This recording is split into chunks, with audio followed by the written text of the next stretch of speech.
At 8:01 a.m., the janitor parked his yellow mop bucket directly in front of the CEO's office and folded his hands behind his back. By 8:02, 3 assistants were whispering. By 8:03, security had been called. And by 8:05, half the executive floor had stepped out of their offices to watch the old man who had finally done something no one else in the building dared to do: block Richard Voss from entering his own office. For nearly a year, the janitor had been invisible.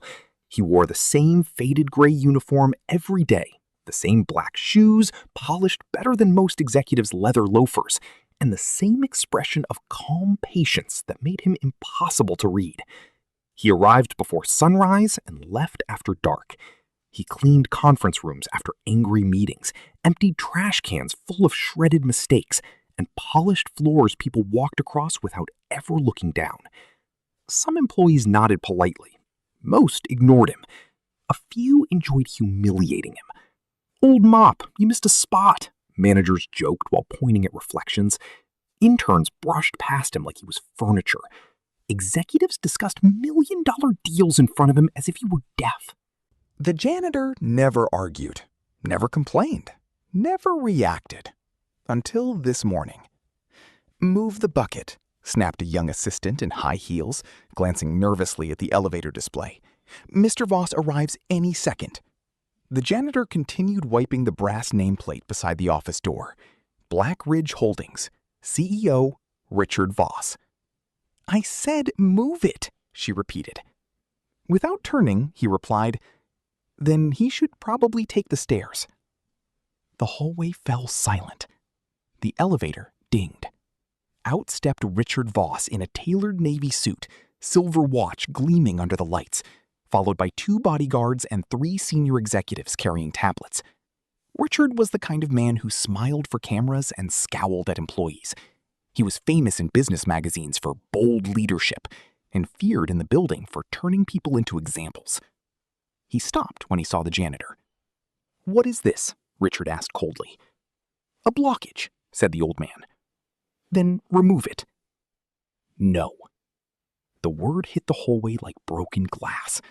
One executive coughed. Another quietly pulled out his phone. Richard laughed once, sharp and cruel. "You're fired." The janitor nodded thoughtfully. "That would be interesting." Richard glanced closer. "Do you know who I am?" "Yes," the old man said. "That's why the bucket stays." Security arrived at a jog. "Take him out," Richard ordered. The guards approached, then slowed. One of them stared hard at the janitor's face. His eyes widened. He straightened instantly. "Sir," he said quietly.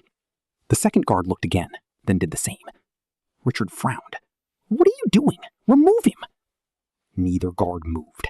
The janitor reached into his pocket and removed a slim black card holder.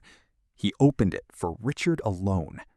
Whatever Richard saw drained all color from his face. "That's impossible," he whispered. The old man slipped the card away. "No, Richard. Impossible was what people said when I started this company, with 1 truck and unpaid rent." Gasps rolled through the hallway. Because the janitor was not a janitor. He was Arthur Blackwell, founder of Black Ridge Holdings, majority owner, and one of the richest men in the country. 8 years earlier, Arthur had vanished after the death of his wife. The board announced retirement. Richard Voss, then a rising executive star, became CEO. Markets cheered. Media praised the new era. But Arthur had never retired. He had gone undercover. For 11 months, he had cleaned his own headquarters. He scrubbed sinks while hearing directors mock warehouse workers. He changed trash liners filled with shredded documents. He listened as managers threatened assistants, laughed at overtime complaints, and celebrated layoffs as efficiency. He watched support staff struggle to pay bills while executives billed private dinners to the company. He watched fear replace loyalty. And today, he had decided the experiment was over. Arthur pointed at the office doors. "Open it." Inside the CEO suite, the long conference table was already full. Every board member sat waiting, pale and tense. On the wall screen behind them glowed hundreds of files.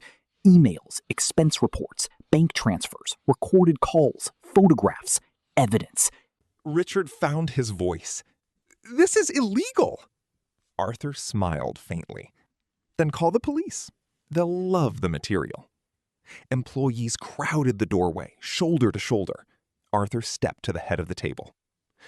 "For 11 months, he said, I was spoken around, spoken over, and stepped past. It was educational." He clicked a remote. The first slide appeared. Executive travel spending up 312%. Another click, bonuses paid during layoffs. Another, shell companies linked to 2 directors receiving vendor contracts.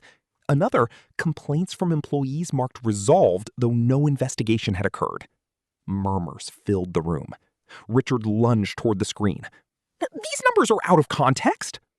Arthur pressed play on an audio file. Richard's own voice blasted through the speakers. "Fear is cheaper than raises." Silence. Then another recording. "If they quit, replace them. People are everywhere." Someone in the hallway cursed aloud. Arthur clicked again. A hidden chart showed employee turnover at record highs, productivity falling, lawsuits rising, customer satisfaction collapsing. "You polished quarterly profits," Arthur said, looking at Richard, "while rotting the foundation." Richard's hands shook. "You can't do this to me." Arthur tilted his head. "I already did." The board chair cleared his throat. "Mr. Blackwell, what action are you recommending?" Arthur answered without hesitation. "Immediate termination of Richard Voss." "Seconded," said one director quickly. Richard stared at them in disbelief. Cowards. Removal of directors Hayes and Monroe for conflict of interest contracts. 2 more hands shot up. Independent audit of all executive spending. Approved. Emergency restoration of employee benefits cut last year. Approved. Within 15 minutes, Richard Voss had lost everything except his expensive suit. Security escorted him out through the same hallway where people once feared to make eye contact with him. No one spoke. At noon, every employee was ordered to the main atrium. Cleaners stood beside accountants, receptionists beside analysts, drivers beside vice presidents. Hundreds filled balconies above. Arthur walked onto a small platform, still wearing the janitor uniform. No tie, no entourage, just the old gray shirt with a name patch reading Arthur.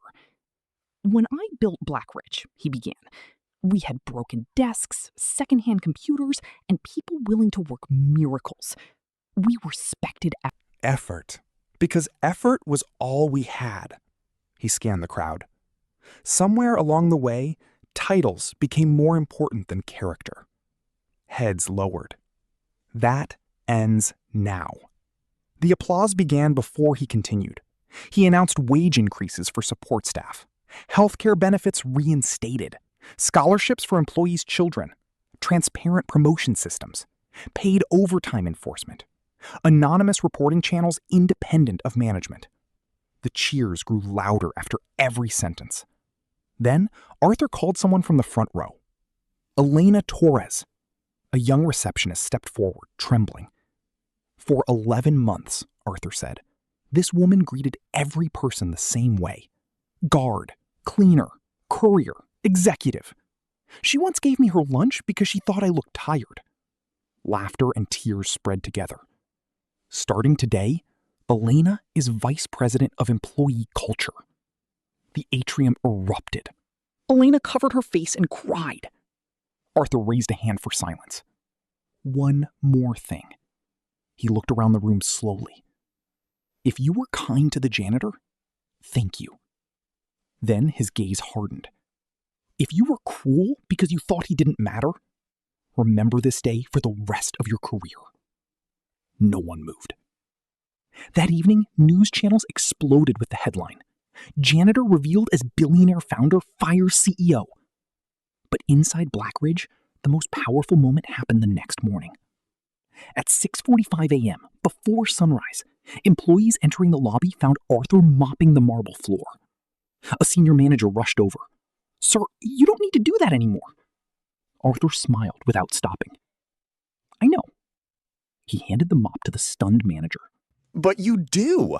Then he walked toward the elevators as dozens of employees watched in silence. From that day on, no one in Blackridge ignored cleaners, guards, assistants, or drivers again. Because they had learned a lesson money often forgets. The person you look down on today may be the one holding your future tomorrow.